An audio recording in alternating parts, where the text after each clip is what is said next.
রাদিয়াল্লাহু তাআলা সবাই চিনেন তো? কথা বলে না, হ্যাঁ? সবার নাম শুনছেন না?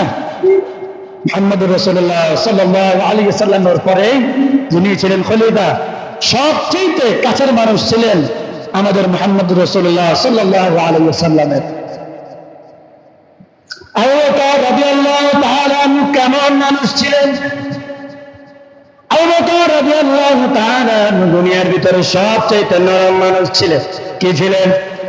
সবচেয়ে নরম মানুষ ছিলেন, কিন্তু তার আল্লাহ এবং তার রাসূলের জন্য কেমন ঈমান তার মজবুত ছিলেন। দেখেন আবু বকর রাদিয়াল্লাহু তাআলা একদিন কি করলেন, ইহুদিদের একটা পাঠশালায় গেলেন।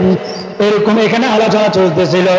ইহুদিদের এক নেতা তাদের এক আলেম কি করতেছিলেন, আলোচনা করতেছিলেন। তখন আবু বকর রাদিয়াল্লাহু তাআলা ওই আলোচনার মাঝখানে গিয়ে বললেন, ওই আলেমকে বললেন, ইহুদিদের আলেমকে বললেন, আমি তোমাকে দাওয়াত দেওয়ার জন্য এসেছি। কে? আবু বকর রাদিয়াল্লাহু তাআলা বললেন, আমি তোমার কাছে এসেছি, আমি তোমাকে দ্বীনের দাওয়াত জন্য এসেছি, দাওয়াত দেওয়ার জন্য। বলেন কি দাওয়াত দাও? বলেন তুমি তো তাওরাত এবং ইনজিলের পণ্ডিত, তুমি এই তাওরাত এবং ইনজিলের ভিতরে তো আছে আল্লাহর প্রতি ঈমান আনো, মুহাম্মদুর রাসূলুল্লাহ সাল্লাল্লাহু আলাইহি ওয়াসাল্লামের প্রতি ঈমান আনো, তুমি এটাকে বিশ্বাস করো, আল্লাহর প্রতি ঈমান আনো, মুহাম্মদের প্রতি ঈমান আনো। ওই আলেম বললেন, না না না, আমি ওই আল্লাহর প্রতি ঈমান আনবো না যে আল্লাহ নিজেই ফকির। বলেন নাউজুবিল্লাহ। কি বলতেছে? আল্লাহ নাকি ফকির? আল্লাহ কি ফকির? আল্লাহ তোমার কাছে কিছু অভাব আছে? অভাব আছে, এটা বিশ্বাস করলে ঈমান থাকবে।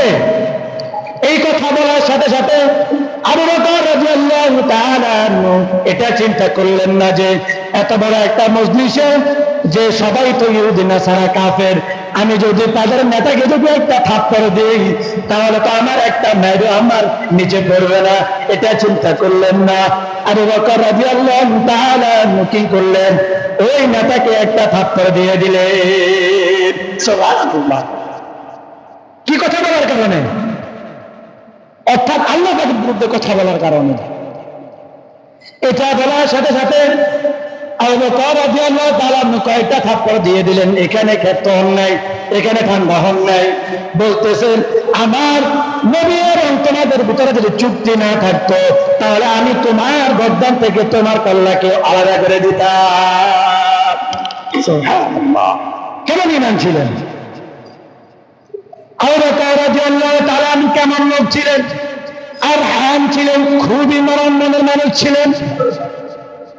কারণ আমরা মুসল্লিরা, আমরা যারা আছি, আমরা এখানে মুসল্লিরা প্রত্যেক জুমার দ্বিতীয় খুতবার ভিতরে আমরা জানি আরহামু উম্মতি বিউম্মতি আবু বকর ওয়া আশাদ্দুহুম ফি আমরিল্লাহি উমর। জানি না আমরা? কারণ মুসল্লিরা বেশিরভাগ সবাই কান মুখস্থ, মুখ মুখস্থ না।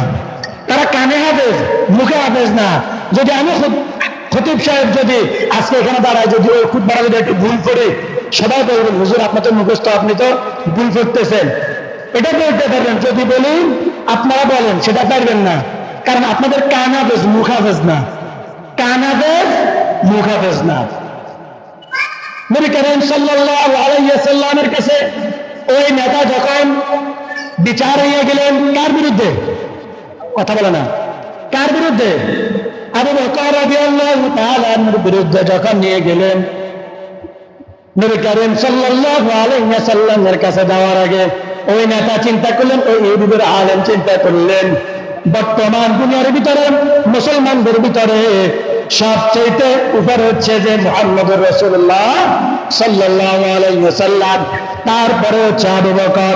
তাহলে আবু বকর যেহেতু অপরাধী, তাহলে তার বিচার করার মতো নিচের কাউকে দিয়ে হবে না। তার বিচার দেওয়ার দরকার সরাসরি কার কাছে? মুহাম্মদুর রাসূলুল্লাহ সাল্লাল্লাহু আলাইহি ওয়াসাল্লামের কাছে। তখন ওই নেতা চলে গেলেন, যাওয়ার পর বললেন, হে মুহাম্মদ, যে তোমার বন্ধু তোমার সাহাবী আবু বকর আমাকে একটা জোরে থাপ্পড় দিয়ে দিলেন। নবী করিম সাল্লাল্লাহু আলাইহি ওয়াসাল্লাম আশ্চর্য হয়ে গেলেন। না না না, তোমার কথাও ভুল হচ্ছে, এই কাজ আমার আবু বকরের না, এই কাজ মনে হয় ওমরের। সুবহানাল্লাহ। কারণ আবু বকর রাদিয়াল্লাহু তাআলা আনহু ছিলেন দুনিয়ার ভিতরে সবচেয়ে ঠান্ডা মানুষ ছিলেন। সবচেয়ে কি ছিলেন? ঠান্ডা মানুষ ছিলেন। কিন্তু সবচেয়ে গরম মানুষ ছিলেন কে? হযরতে ওমর রাদিয়াল্লাহু তাআলা আনহু। যেখানে নবীজি আশ্চর্য হয়ে গেছেন, আমার আবু বকর এই কাজ করতে, কথা বলে না, এই কাজ আবু বকর করতে পারে না, এই কাজ নিশ্চয় ওমরের, তোমার কোথাও ভুল হচ্ছে। বলতেছেন হ্যাঁ, আবু বকর আমাকে থাপ্পড় দিয়েছে, আপনি প্রয়োজনে তাকে ডাক দেন। আবু বকর রাদিয়াল্লাহু তাআলা আনহুকে ডাক দিলেন। ডাক দেওয়ার পর আবু বকর রাদিয়াল্লাহু তাআলা আনহুকে বললেন, হে আবু বকর, তুমি নাকি ওই যে নেতা ছিল, ওই নেতার নাম সম্ভবত ফিনহাস ছিলেন, এই তুমি নাকি ফিনহাসকে নেতাকে নাকি তুমি থাপ্পড় দিয়েছ? আবু বকর রাদিয়াল্লাহু তাআলা আনহু বললেন, হ্যাঁ আমি থাপ্পড় দিয়েছি। নবী করিম সাল্লাল্লাহু আলাইহি ওয়াসাল্লাম আশ্চর্য হয়ে গেলেন, আমার আবু বকর এত ঠান্ডা মানুষ দুনিয়ার ভিতরে, তার মতো আরহাম, তার মতো এত ঠান্ডা দুনিয়াতে কেউ নেই। আবু বকর বললেন, হে মুহাম্মদ, হে আমার নবী, আপনি আশ্চর্য হওয়ার কিছুই নাই, আমি তাকে থাপ্পড় দিয়েছি কেন, আগে তো সেটা আপনাকে শুনতে হবে।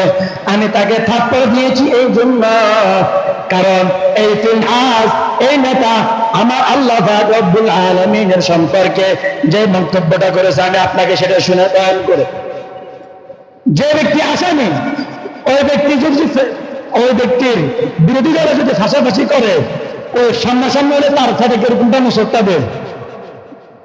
ওই দিন আজের সামনে যখন আবু বকর রাদিয়াল্লাহু তাআলা যখন আল্লাহর বিরুদ্ধে যে কথা বললেন, ওই কথা যখন উল্লেখ করতে লাগলেন, ওই দিন হাজার পেড়ের ভিতরে মোচড় দিয়ে রাখলেন।